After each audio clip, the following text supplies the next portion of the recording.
Nós vivemos no planeta Terra, um enorme pedaço de rocha que orbita uma estrela que chamamos de Sol.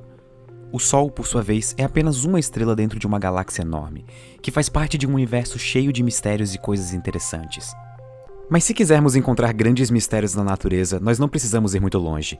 O nosso próprio planeta é recheado de problemas interessantes para serem estudados. Primeiro que a Terra possui milhares de quilômetros de diâmetro e conseguir qualquer informação sobre a composição das camadas mais internas é bastante complicado. Se o raio da Terra fosse essa régua de 30 centímetros, o buraco mais profundo já cavado pelo ser humano não passaria da incrível marca de 6 milímetros. Nós vivemos na crosta terrestre e nós nunca saímos dela ou conseguimos cavar fundo o suficiente para chegar na próxima camada, o manto. Então, como que nós conseguimos tantas informações sobre o núcleo da Terra? A resposta: estudando os efeitos que as camadas mais internas têm aqui em cima, como vulcões e terremotos. Surpreendentemente, nós temos um bom entendimento de vulcões e terremotos, mas ainda mais surpreendente é o fato de não termos um bom entendimento de algo que estamos em contato a todo momento, que é a atmosfera. Isso é estranho, porque não estamos separados da atmosfera por nenhum tipo de rocha, água ou qualquer outra coisa que crie uma barreira. Nós literalmente estamos respirando a atmosfera nesse exato momento. Então, por que é tão difícil de entender ela? Não me entendam errado, nós sabemos muita coisa sobre a atmosfera e como ela funciona. Nós sabemos sobre ventos, nós sabemos a composição da atmosfera e nós conseguimos fazer previsões do tempo, ou pelo menos tentar. Mas ainda assim, existe uma limitação mais fundamental que nos impede de conhecer melhor o clima do nosso próprio planeta. A atmosfera é composta por gases, e gases são fluidos. Por isso a atmosfera pode fluir. E é por isso que nós sentimos ventos, e é por isso que moléculas de água formam nuvens, e também é por isso que correntes de ar gigantescas percorrem o planeta todo. Mas se você prestar atenção, você não vai conseguir dormir hoje de noite pensando em alguns problemas. Nós simplesmente não conseguimos prever o movimento da atmosfera porque existem coisas demais afetando o movimento dela.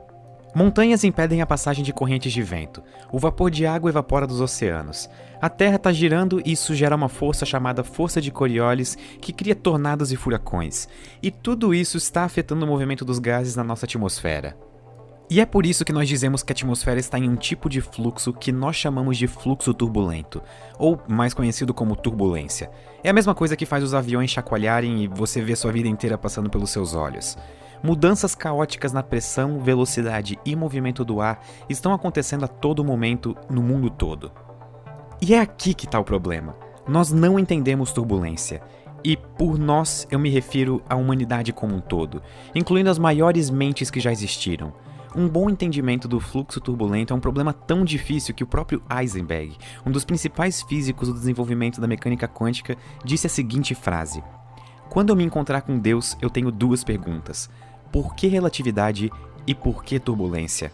Heisenberg era um dos físicos que melhor entendeu os mistérios da mecânica quântica, e mesmo assim ele ficava abismado com o problema da física clássica. Mas se você quiser mais exemplos, nós temos outro físico, o Richard Feynman, e ele afirmava que a turbulência era o problema em aberto mais importante da física clássica. E uma das consequências mais interessantes da turbulência na atmosfera nos afeta no dia a dia: tempestades tropicais, que também são chamadas de ciclones aqui no hemisfério sul ou furacões no hemisfério norte. Elas são uma das exibições mais poderosas e energéticas da atmosfera. Um único furacão libera em média 200 vezes a energia elétrica gerada no mundo inteiro. Ou, se você quiser em termos mais destrutivos, cada furacão libera em média a mesma energia que 10.000 bombas nucleares. Então, entender bem como tempestades e ciclones funcionam podem nos dar dicas importantes sobre como a própria turbulência funciona.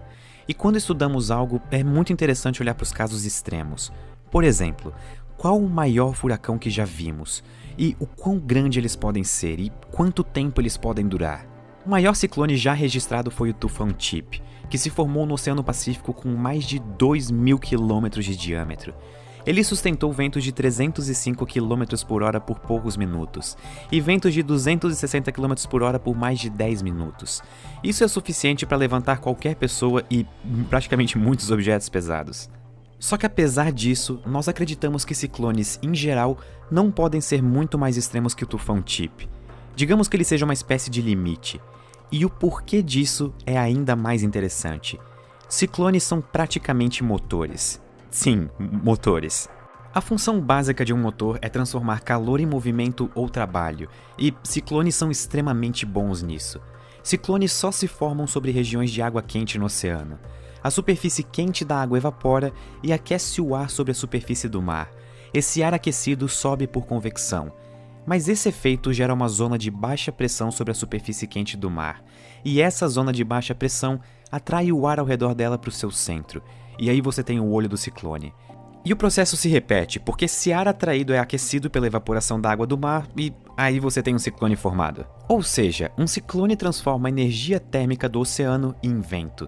Mas acreditem, tem muita energia no mar, e esse processo é bastante eficiente.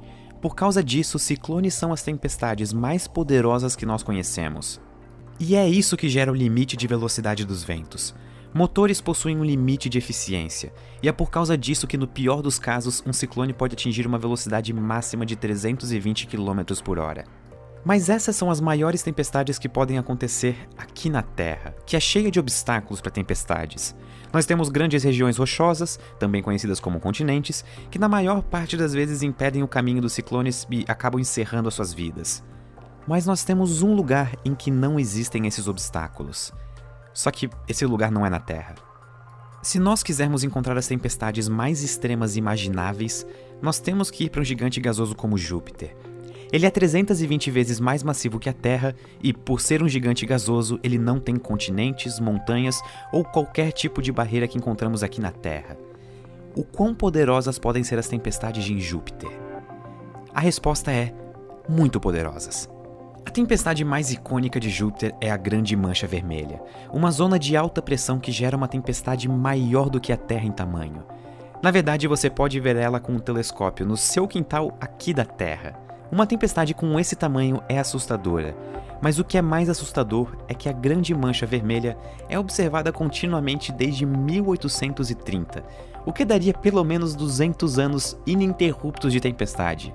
Só que isso é o primeiro registro histórico confirmado da Grande Mancha Vermelha. Na verdade, ela pode ter começado muito antes. Existem algumas observações datadas de 1665 que aparentam falar sobre ela, o que faria a Grande Mancha Vermelha ter pelo menos 350 anos. Os ventos na borda dela chegam a mais de 400 km por hora, o que é completamente inconcebível para ciclones aqui na Terra. A Grande Mancha Vermelha de Júpiter é não só a maior tempestade já registrada na história, tanto em tamanho quanto em duração, como também é uma das maravilhas do Sistema Solar, um verdadeiro cartão postal de Júpiter. Mas ainda assim, a maior tempestade já registrada na história ainda está cercada de mistérios. Nós não entendemos como uma tempestade pode durar tanto tempo, mesmo em Júpiter. Existem hipóteses e modelos sobre como o fluxo de vento poderia alimentar ela, mas isso ainda é um problema em aberto. E estudar eventos climáticos extremos no nosso sistema solar pode ser bom pra gente aqui na Terra, porque entender bem a maior tempestade que nós conhecemos pode nos permitir entender melhor turbulência e tempestades em geral. Talvez nós pudéssemos conseguir previsões do tempo mais precisas, ou quem sabe a possibilidade de prever enchentes e também a possibilidade de prever eventos climáticos significativos com uma antecedência bem maior. De toda forma, tempestades como o Tufão Chip ou a Grande Mancha Vermelha são uma prova da maravilhosa complexidade do nosso universo.